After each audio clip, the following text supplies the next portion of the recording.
Hello everybody. This is our Advent wreath. I put my wife in charge of it this year and she got a little bit creative, but I think it looks very pretty. And that's kind of why I'm doing this. I wanted to talk to you about Advent and kind of blog my way through it.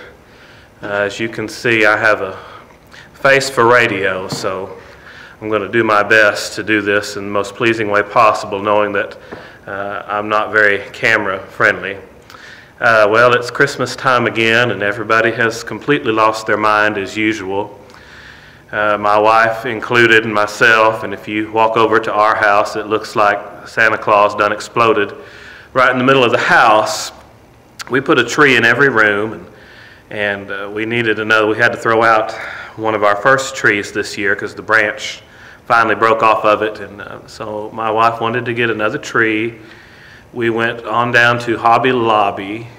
She found one she wanted on sale. To make a long story short, we got up to the front, and the lady, she was just not having a happy holiday season that was checking us out. It took about 20 minutes to convince this lady that this tree was on sale. I finally had to walk over with my phone and take a picture of the tag and bring it back to her.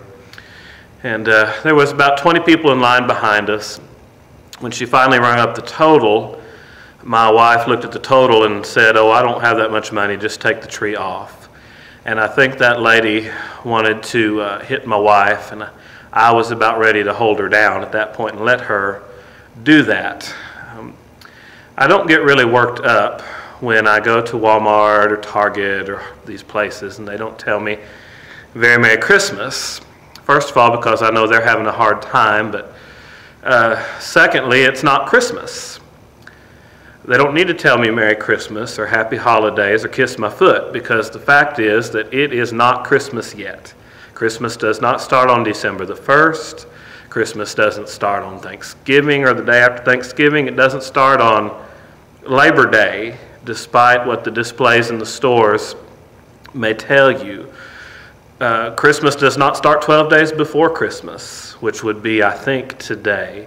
Christmas starts on Christmas Eve.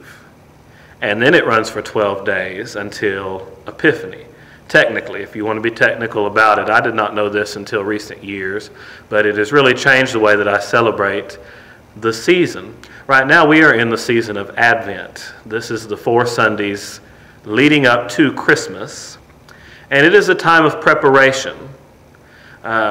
Getting ready for Christmas is really the way that we are to observe this time of year. So when we put up our decorations, and when we buy our presents, and when we eat our food, make our cookies and all that kind of stuff, we really can use that as an Advent observance. Remembering, reflecting, preparing. Now, the first Sunday of Advent this year was on December 1st. The Old Testament reading for that Sunday, I think it was December the 2nd. The Old Testament reading for that Sunday was Isaiah chapter 2. And it said that one day we would all go up to the mountain of the house of the Lord, and that the mountain of the house of the Lord would be considered the greatest mountain. Now, the mountain that this was talking about, Mount Moriah, was not the tallest or greatest mountain in Jerusalem. It wasn't even close. But one day, we are preparing for a time when all the nations will be glad to come to the house of the Lord. We are not living in that time right now, hence the preparation. I wonder, is God right now preparing for us to come home? We have a lot of company during this time of year because I'm a pastor. I live in a parsonage, and if family is going to see us, they have to travel to come see us and stay with us. So we generally, since we have a 2-year-old, have a lot of grandparents come and stay with us at Christmas. And that involves a lot of getting ready, putting up the trees, decorating them, doing the baking, buying the presents.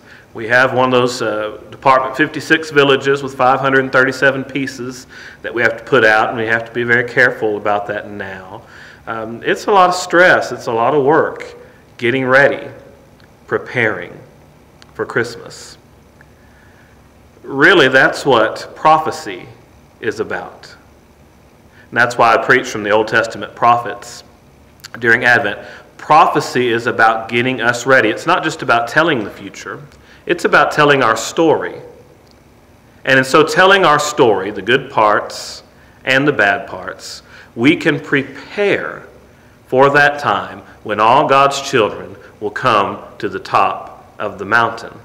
I don't know about you, but that sounds like a wonderful way to observe this time of year rather than getting caught up in all the rigmarole. Think of it as prophetic preparation. Well, I hope you have a blessed and peaceful Advent season. And since this is my first one of these things, I know it's really rough. I apologize for that, but I'm not going to edit it. I'm just going to post it as is and hope to improve as the weeks go by. And yes, I know I'm late. It's actually in the middle of the second week of Advent right now, so I will change my sweater, and then I will do week 2 of Advent. Bye. And now all I have to do is find the button to shut this